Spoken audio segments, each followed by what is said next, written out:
So your channel's called The Angry Bootneck, so you've already admitted you're not very angry. What's the bootneck bit about? What is a bootneck? A bootneck is the slang term for a Royal Marine. The main reason I joined up was after reading about the Luxor tourist massacre. I remember I was about 16 at the time, I think. I read about it in a newspaper and it made me so angry.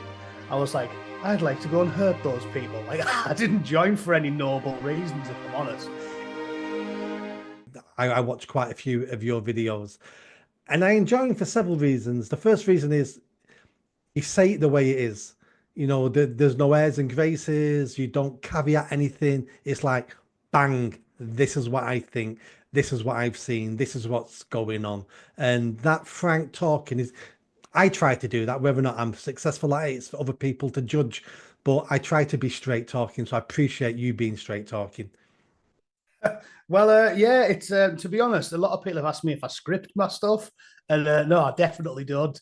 It just started as a hobby, really, and I just randomly started ranting at the camera. The one thing I will say is I don't think I'm actually, from looking around YouTube and seeing how many people are on there doing this type of thing, I think I picked the wrong name, me, because I'm not that angry, am I? I'm more of a good-humored fella than an angry one.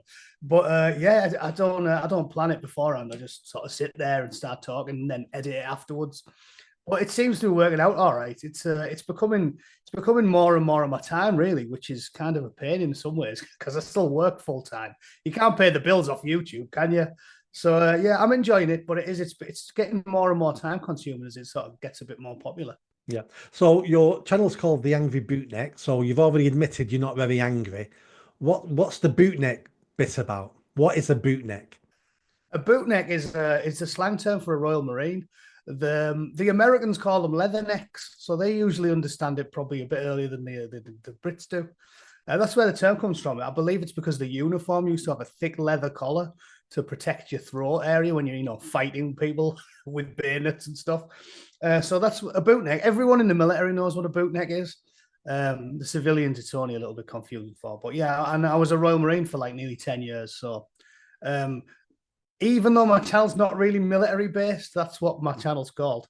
I guess if I'd have thought about it in hindsight, maybe I'd have picked something else. But ultimately, I am a bootneck. I mean, all my formative years were spent in the Corps. I was a teenager when I went through the process, and I spent nearly all of my 20s in the Royal Marines. So it's very much shaped who I am and what I think, even though I'm not a particularly angry one. So yeah, that's that.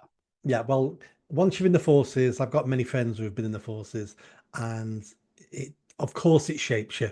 Of course, it puts you in a certain direction.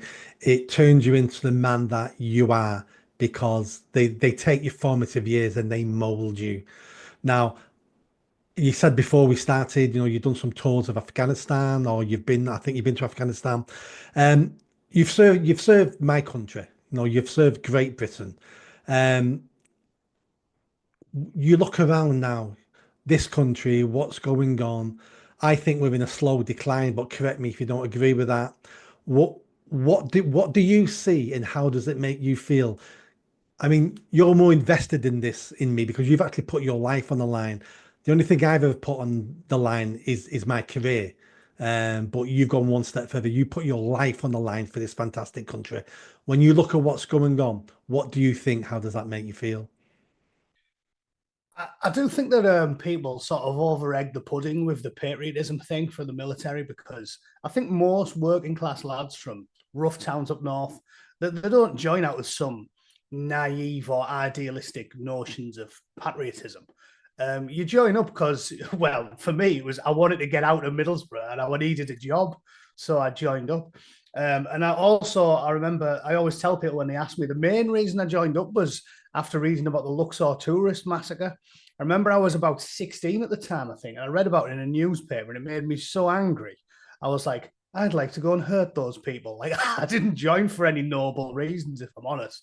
It was a sense of adventure and a desire to see some action, really. It wasn't anything to do with sort of patriotism.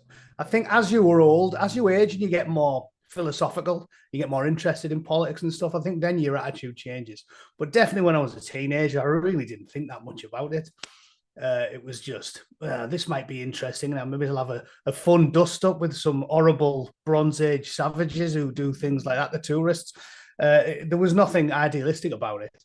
As I've got older, I mean, it is odd, isn't it? I feel like if you'd mega into politics when you're a teenager, you're a bit boring, really, because you should be out like watching the footy and chasing girls and drinking with your mates and sort of not getting too deep into the weeds on it.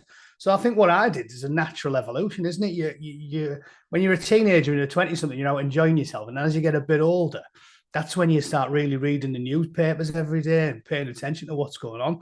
And I think the depressing thing about that is when I wasn't that interested in it, we were a lot better led. Like in the 80s and the 90s, the early 90s, we had like people who, to me, seemed to at least have some sense of civic duty. Like I never liked the likes of like John Prescott or something, but at least you get the impression that he actually believed what he said. And in the last 2 decades, it's just been a shambles.